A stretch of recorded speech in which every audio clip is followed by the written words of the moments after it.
Simak hingga selesai ya, siapa tahu ini bisa menjadi jawaban buat kamu yang sedang merasakan ketidaknyamanan. Kamu pernah nggak ngerasa capek banget, tapi anehnya nggak bisa tidur? Atau malah tidur lama banget, tapi pas bangun rasanya tetap lemes. Seolah-olah ada alarm yang nggak kelihatan, terus-terusan bunyi di dalam diri, dan kamu nggak tahu di mana tombol off-nya. Kamu mungkin nyalahin kerjaan yang numpuk, begadang semalam, atau sekadar bilang, lagi nggak mood.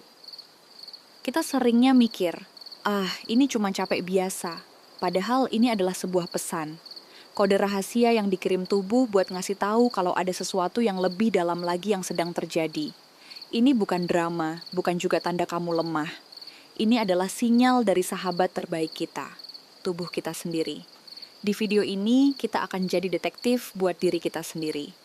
Kita akan belajar bareng cara menerjemahkan kelelahan emosional ini sebelum semuanya jadi lebih rumit dan menemukan cara membalas pesan itu dengan lebih peduli. Apa itu kelelahan emosional, kebakaran atau burnout yang tak terlihat? Sebelum kita mulai jadi detektif, kita perlu tahu dulu apa sih yang sebenarnya kita cari. Kelelahan emosional atau emotional exhaustion itu beda sama capek fisik habis olahraga atau kerja seharian. Capek fisik biasanya hilang setelah kita istirahat atau tidur. Tapi kelelahan emosional ini adalah rasa terkuras yang levelnya jauh lebih dalam, yang nyerang mental, emosi, dan akhirnya fisik kita, gara-gara stres yang numpuk kelamaan. Bayangin deh, stres biasa itu kayak api kecil, yang bisa langsung kamu siram pakai segelas air, selesai.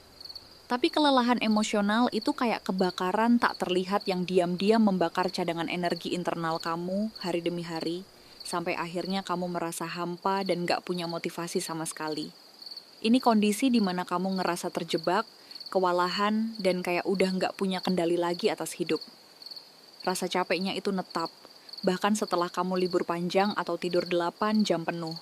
Kamu ngerasa harus maksa diri banget cuma buat ngejalanin hari. Coba kita tes singkat. Jawab jujur ya ke diri sendiri. Setelah liburan atau weekend, apa kamu beneran ngerasa segar dan semangat buat mulai lagi? Atau kamu masih ngerasa ada beban berat yang nggak kelihatan dan ngebayangin balik ke rutinitas aja udah bikin capek? Kalau jawabanmu lebih ke yang kedua, mungkin ini waktunya buat berhenti sejenak dan dengerin lebih teliti. Karena itu bukan tanda malas. Itu adalah bisikan pertama dari tubuhmu. Decoding 5 pesan rahasia dari tubuh kita. Tubuh kita itu komunikator yang hebat banget. Waktu pikiran dan hati kita udah terlalu penuh, tubuh bakal ambil alih dan ngirim sinyal dalam bentuk fisik dan perilaku. Yuk, kita coba pecahin 5 pesan rahasia yang paling sering dikirim tubuh pas kita lagi kelelahan emosional. Pesan pertama, pola tidur amburadul. Kodenya, kamu capek banget sepanjang hari, tapi begitu kepala nempel di bantal, pikiranmu malah lari kemana-mana dan kamu jadi nggak bisa tidur. Atau sebaliknya, kamu bisa tidur 10-12 jam, tapi pas bangun rasanya sama aja, tetap capek dan berat. Terjemahannya, ini artinya sistem saraf kamu lagi nyangkut di mode bertahan hidup atau survival mode. Pikiranmu kejebak dalam lingkaran stres dan khawatir yang enggak ada habisnya. Makanya dia nggak bisa benar-benar mati dan masuk ke mode istirahat yang memulihkan. Tubuhmu capek, tapi pikiranmu masih siaga penuh, seolah-olah lagi ada ancaman. Ini teriakan minta tolong dari pikiranmu yang butuh jeda dari waspada nonstop. Pesan kedua, sumbu pendek alias gampang marah. Kodenya, hal-hal kecil yang biasanya nggak ganggu kamu, sekarang rasanya jadi masalah besar. Komentar sepele dari teman kerja, suara berisik di jalan, atau kesalahan kecil yang kamu buat sendiri, bisa langsung micu ledakan amarah atau tangisan yang enggak sebanding. Kamu jadi lebih sinis dan pesimis dari biasanya. Terjemahannya, batas kesabaran emosional kamu itu udah mentok. Bayangin cadangan sabar dan toleransi kamu itu kayak gelas. Setiap stres kecil itu setetes air. Nah, pas kamu lelah secara emosional, gelas itu udah penuh sampai ke bibir. Jadi 1 tetes air lagi aja, sekecil apapun, bakal bikin semuanya tumpah. Ini pesan kalau kamu udah kelamaan nanggung beban dan kapasitas emosimu udah habis. Pesan ketiga, sakit fisik misterius yang datang dan pergi. Kodenya, kamu jadi sering sakit kepala, nyeri otot di leher dan bahu, atau masalah pencernaan kayak sakit perut dan kembung tanpa sebab yang jelas. Mungkin nafsu makanmu juga jadi aneh, entah jadi nggak doyan makan sama sekali atau malah makan terus-terusan. Terjemahannya, artinya stres emosional kamu udah turun jadi beban fisik. Saat pikiran kita nanggung stres kronis, tubuh terus-terusan ngelepasin hormon stres kayak kortisol. Jangka panjangnya, ini bisa bikin peradangan dan melemahkan sistem tubuh. Sakit kepala itu bukan sekadar sakit kepala. Itu adalah tumpukan ketegangan pikiran. Sakit perut itu bukan cuma karena salah makan. Itu cerminan dari cemas yang kamu telan. Tubuhmu lagi bilang kalau beban mentalmu udah keberatan, buat ditanggung pikiran doang. Pesan keempat, ngerasa asing dan nggak peduli, apatis. Kodenya, hobi yang dulu kamu suka, sekarang rasanya jadi beban. Ketemu teman yang biasanya seru, kini malah bikin energi terkuras. Kamu mulai menarik diri dan lebih milih menyendiri. Ada perasaan hampa, datar, dan terputus dari semuanya, bahkan dari dirimu sendiri. Terjemahannya, baterai energimu udah di titik nol. Saat kita lelah secara emosional, otak kita secara naluriah langsung ngaktifin mode hemat energi.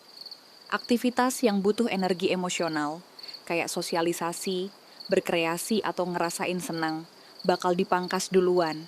Rasa apatis ini adalah cara tubuh bertahan biar energinya nggak habis total. Ini pesan paling jelas kalau kamu harus berhenti dan benar-benar nge-charge bateraimu dari dasar. Pesan kelima, gampang banget sakit. Kodenya, kamu jadi lebih sering sakit. Dikit-dikit flu, batuk, pilek, atau infeksi ringan lainnya yang kayaknya nggak sembuh-sembuh. Terjemahannya, sistem imunmu lagi goyah. Stres kronis yang jadi akar kelelahan emosional, secara ilmiah udah terbukti bisa menekan sistem kekebalan tubuh. Ini bikin kamu lebih gampang ketularan virus dan bakteri di sekitar. Tubuhmu lagi ngasih sinyal kalau benteng pertahanannya lagi lemah karena harus terus-terusan ngelawan stres dari dalam. Dia butuh dukungan, bukan cuma obat flu, tapi istirahat yang sejati. Mengungkap akar masalah. Kenapa pesan ini muncul? Oke, kita udah bisa baca kodenya. Pertanyaan berikutnya. Dari mana semua ini datang? Paham akarnya adalah kunci supaya kebakaran atau burnout ini nggak terjadi lagi nanti. Penyebab kelelahan emosional seringkali nyempil di pola hidup dan pola pikir kita. Salah satu yang paling umum adalah hidup yang enggak seimbang antara kerjaan dan urusan pribadi, atau work-life imbalance. Mungkin kamu kerja di lingkungan yang tekanannya tinggi, tuntutannya nggak masuk akal, dan jam kerjanya gila-gilaan. Akar lainnya bisa datang dari dalam diri sendiri. Misalnya, kamu punya kebiasaan jadi people pleaser, yang selalu berusaha nyenengin semua orang sampai lupa sama kebutuhan sendiri. Atau mungkin kamu seorang perfeksionis, yang pasang standar ketinggian buat diri sendiri dan akhirnya terus-terusan ngerasa gagal. Perubahan besar dalam hidup juga bisa jadi pemicu, kayak perceraian, kehilangan orang tersayang, masalah keuangan, atau merawat anggota keluarga yang sakit. Semua ini adalah beban emosional yang kalau nggak diproses dengan benar, bakal numpuk dan nguras energi kita. Dan jangan lupain juga, budaya kita yang selalu online, dan terhubung bikin kita susah buat benar-benar istirahat. Pikiran kita terus-terusan dibombardir informasi, notifikasi, dan tuntutan buat selalu produktif, yang pelan-pelan tapi pasti ngehabisin cadangan emosi kita. Cara merespons pesan tubuh, langkah praktis menuju pemulihan. Oke, kita udah tahu gejalanya, udah paham kemungkinan akarnya. Terus, gimana cara bales pesan dari tubuh kita? Ini bukan soal perbaikan kilat, tapi soal membangun kebiasaan baru yang lebih baik hati ke diri sendiri. Langkah pertama, praktikan batasan yang sehat, healthy boundaries. Ini yang paling dasar dan paling penting. Berani bilang enggak untuk hal-hal yang cuma nguras energimu. Buat batasan yang jelas antara waktu kerja dan waktu pribadi. Contohnya, komitmen buat enggak cek email kerjaan setelah jam 7 malam. Punya batasan bukan berarti kamu egois. Justru, Itu caramu menghargai kapasitas energimu sendiri. Langkah kedua, jadwalkan waktu kosong tanpa rasa bersalah. Di agenda kita yang padat, coba deh masukin satu jadwal baru.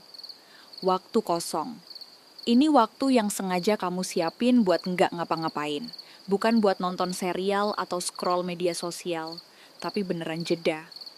Mungkin cuma duduk di balkon sambil ngeteh, dengerin musik tanpa sambil ngerjain hal lain, atau sekadar bengong lihat keluar jendela.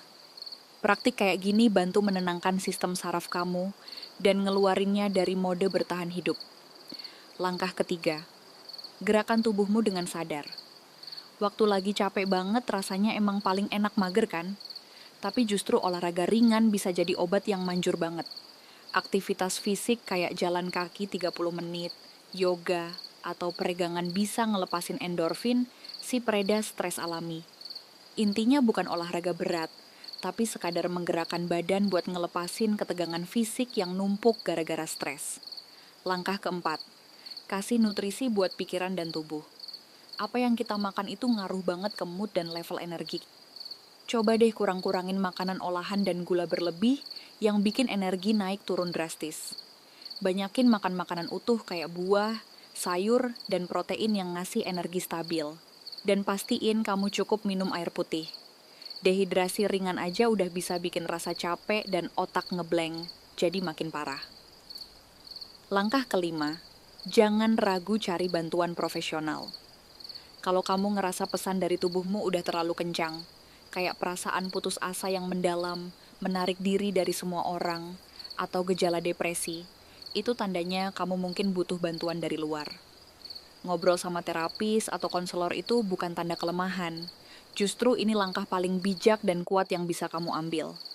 Mereka bisa bantu kamu membedah akar masalah lebih dalam, dan ngasih kamu alat yang tepat buat membangun kembali kekuatan emosionalmu.